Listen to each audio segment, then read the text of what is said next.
effort that it takes. Although it's like having big webbed gloves on. You just you zoom through the water once you're going, but it takes so much effort and it's so cold. And you surf really conservatively to make sure your head doesn't go under the water. So you always pull out before the wave collapses, just to make sure that you don't go underwater, and you certainly don't duck dive. Wow, isn't that interesting? You choose a route to get out. No duck dive. Huh. Well, yeah, because once you're cold, you're cold. Yeah, you're cold. There's no getting back. Yeah. You know, I realised years ago that the Gold Coast water temperature doesn't go below 19. It's pretty much 19 all the time. Huh, how easy. Okay. That's as warm as it gets in the UK. Wow. In the middle of summer, that's as warm as it gets. It's slightly warmer than it gets. Well, once I found that out, I realised, hang on a minute, the only need for a wetsuit is actually from the run to the water to the car. So I stopped wearing them. Yeah. You know, and it was the greatest thing that ever happened. Now I go to the beach every day. Surf, a towel and a pair of board shorts are in my car every day. But I went to Bells Beach in Victoria there. Oh, chilly. Yeah, chilly, where the water temperature was 10. But on the outside, because they still get to 40-degree temperatures, Victoria's a funny place. It gets really hot. But I jumped in that Bells Beach. The surf was perfect too. Caught the only wave, but I couldn't stay in there. I couldn't actually breathe. I was like, it's so cold that you can't actually get your voice. You can't, I was actually going, am I panicking? No, I'm not. I'm just so cold. I couldn't control my temperature. It was quite dangerous. I couldn't control my breathing because it was getting knocked out of me by this cold. It's only a mistake you make once, though, isn't it? Yeah. If you live in the UK, you do that once, and then you okay, right. You go straight to a shop, you buy a 5mm wetsuit, hat, boots, gloves, and a thermal shirt for underneath. I was just thinking about all the looks I was getting. Just running out of the water, everyone's going, "You idiot!" From Queensland, die. Yeah, from Queensland. Yeah. So let's make this a plan then. Okay. Mm-hmm. So. And then when I said to my friends, I said, I met this bloke. He's got a similar sort of idea, in a way. Like he wants to put these things into photograph, and I just want to get to know people on air, and bumble through questions, and like I always have, but now I record them. Yeah. And so it's an effortless for both of us, right? So you had a cool plan for these shots. Some sort of, potentially, in 18 months from now, I would love to know that I every now and then I throw you the right person. Can you believe this, Mattg? I just spoke to this person and they were really quirky and they mentioned these sort of things and you go off and photo. Yeah, I mean, the photo might be of them, or it might be a thing, or it might be them doing it. It might be something they use. It might not really involve them. It might be kind of just a little bit of kit that they use. It could be loads of different things. And I think you'd plan to do 60, right. and kind of half of them would be quite interesting, and a dozen of them would just be unbelievable. It would just be amazing. Would have an amazing story. Or photo. Got to remember that the story is great, so the photography got to be great as well. And in the long run, I just realised maybe I'm letting this out of the bag. Well, yeah, but if really, well, as long as we do it first, it's fine. And because we spoke about this, I said, I'd imagine I can't think of anything but the girl with the horse coming to you. I heard you're a great photographer. You've got this great studio. Can you take a photo of me? And pretty much everyone around the world will be getting that photo around the horse's neck. There it is. These will be going so deep. Maybe I should edit this bit out. Well, yeah, I want to come back in 18 months, right? I definitely will be still doing this, and bang, there's your coffee table book. There's the coffee table book with the big pictures and a kind of little headshot, or probably not a headshot because we decided that's boring. And then little shot of them, a page of text, and then big A3 book of a photo of the thing, which might be a picture of their foot, might be the ballerina's foot, that way they put their foot in their shoe. Oh, I've the interesting thing I think with ballerinas is the way they bleed. I've done quite a few shots of ballerinas and dancers. and they do their thing, then they take their shoe off, and you see just how much blood there is in the shoe, and how many bandages they've got wrapped around it. The commitment to what they do is amazing, and then I'm sure ballerinas have got a word for the blood and the pulling the plasters off and putting new ones on that you need to do after every performance. That kind of thing is like, wow, of just. What's the word? What do you call that? How do you bitch about that afterwards with your ballerina friends? Yeah. And that'd be what I get a photo of, rather than the foot. I've done ballerina feet before. Right. There's quite a famous photo. You would have seen it of the ballerina on her toes, and it's just all bandages and But what a shot. Yeah, like that speaks to everyone. That one's already been done. So I'm going to go in even closer. I'm going to take a picture of the plaster. Yeah.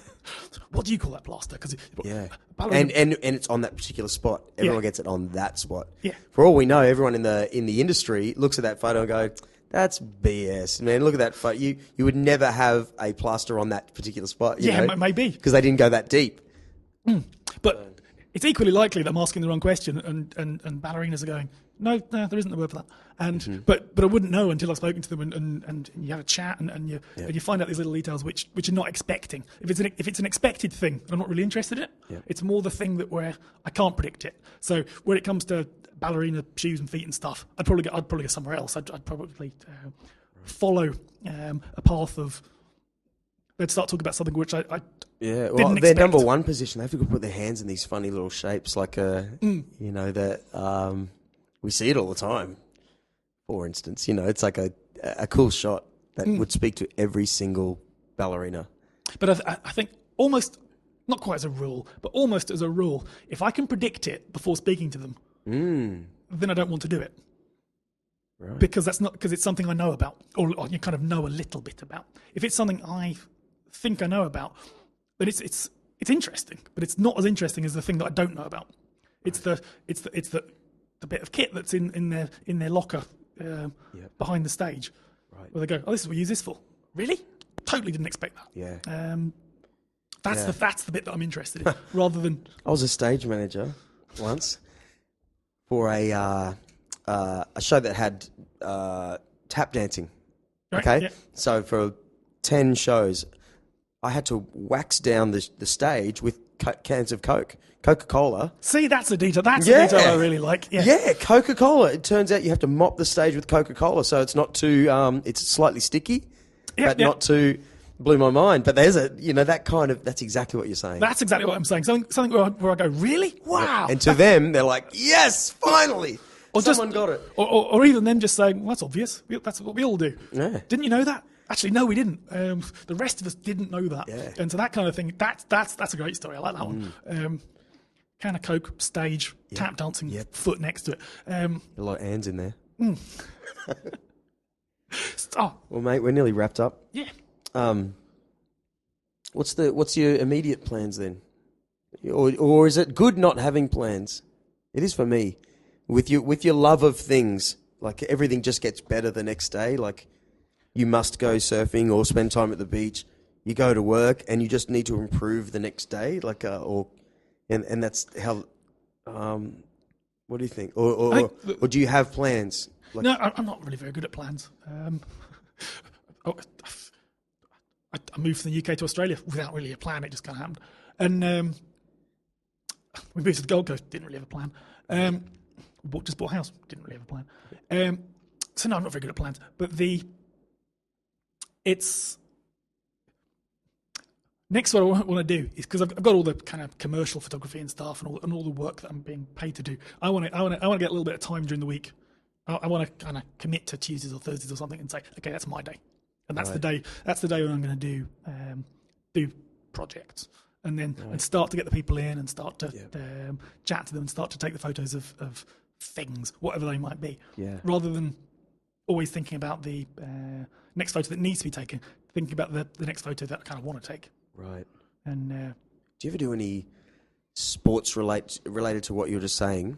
You know, my family's heavily into speedway, so I've known so many. Guys that go out to dirt tracks, and with their huge, valuable cameras and stuff, take photos of race cars all the time. and sell. And they always sell them back to the drivers, and that's what they do. And they get to know everyone. And have you ever been a part of anything like that? I played around with it a little bit, and and also on the creek and surfers and stuff. I've done done some surf photography down in Sydney or whatever. But the your success rate of a beautiful shot. I'm sure if I practiced it for a little while, I'd get it. But I'm used to the studio where I can go, click, no, it didn't work, I'll do it again. Yeah. Whereas with the surfing, can't really do that. You have to follow the pros. You have to follow it and stuff. And the unless you're one of the top guys, it's not going to pay the mortgage. Right. This is why I'm not sure whether it makes me a bit of a philistine to push into the studio of where I'd rather be, where I can control it all. Although some of the shots I'm thinking for like your Coca-Cola wax stage, that's not going to work in the studio. I'm going to have to get out there, but still under a kind of controlled environment where I can really get into the photography for kind of a couple of hours and get the perfect shot rather than hoping the perfect shot happens whilst a surfer or bike rider or whoever is in the right spot at the right moment. And just like that, bing, you made me think of Dracula's. Have you ever been to Dracula's on the Gold Coast? It's been on, oh man, do yourself a favour. It's on our bucket list of things to do on the Gold Coast. A lot of people I guess a lot of locals look at it and go, nah, but not me. You know, when I lived in Brisbane, I think I was only 11 or 12, and it was in a different place, just near there, in an old squash court, or something like that. And I remember going, this is the greatest thing ever. It's just theatre. Everyone's dressed like they're a horror, you know, and they serve you food and they yell at you and rah-rah. One of those kind of places. But 30 years later, it's full every night. Full every night. And the show, you know, they're always trying to make it better technically, and you know, but it's filled with the real deal vampire film history, and there's lots of great things. The room moves. It's filled with air compressed tricks. So you stand on things and things like scare you everywhere. There's a roller coaster inside the damn thing, right? Cool. It's a great place to be, but you made me think right now, like, they all put their makeup on every night. I have actually shot some of them. Have you? I've done a few of the performers for other things. Wow. For dancers, or they've been doing modelling shoots for me. Right. And I've done a couple with the Dracula's performers actually. Yeah. Neat. Well, it always surprised me that every night they worked there. I now know a whole bunch of them just through mates of mates, right? They all have to put their makeup on themselves. I had a vision that there was someone out there doing their makeup. They're like, no, we have to do it all the time. We have to get there at a certain time beforehand and put their makeup on. But it's also the thing that gets them in the zone for their character, like you'd normally say in any theatre.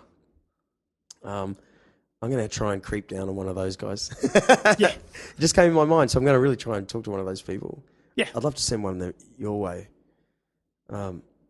Because they've got some staff in there that have worked there for 10 years, like still doing the show. A guy called Rudy.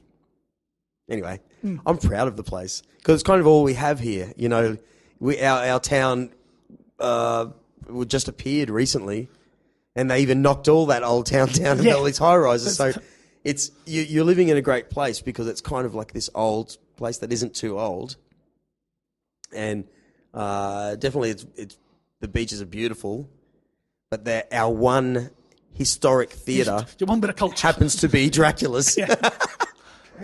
But they're really a successful business. They've got one in Melbourne as well, but it all started from the Newman family here on the Gold Coast. Oh.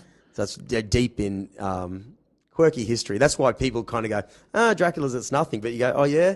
Well, you make me a theatre restaurant that lasts for 40 years. Oh, then do better, yeah. And it's still there, packed every night, and they update it all the time and stuff. So we've been meaning to go for a while, is it? But one of those... there's quite a few things on the Gold Coast. We keep meaning to go. It keep never happening. There's more to do here, I think, than you first think. Yeah. Oh, yeah, for sure. You kind of think there's a few surf clubs and some surfing and a couple of pubs, and that's it. But no, we keep finding. Do you love surf clubs? Oh yeah. Oh yeah. I had a mate come from LA last week. I said, "Where do we go?" A surf club. Surf club. Breakfast, lunch, dinner. Chicken palmy. Yeah. Is there anything else you need? Yeah. No. Surf clubs. Greatest things ever. Yeah, they're a great thing. they seem so odd when you first come over from the UK. When you're saying like, what do you find odd? What do you find odd in Australia? RSLs and surf clubs. Yeah. When you first come from the UK, for sometimes years, you don't realise you can go into an RSL. Right. Yeah. You and can- surf clubs too, right? Yeah. Yeah.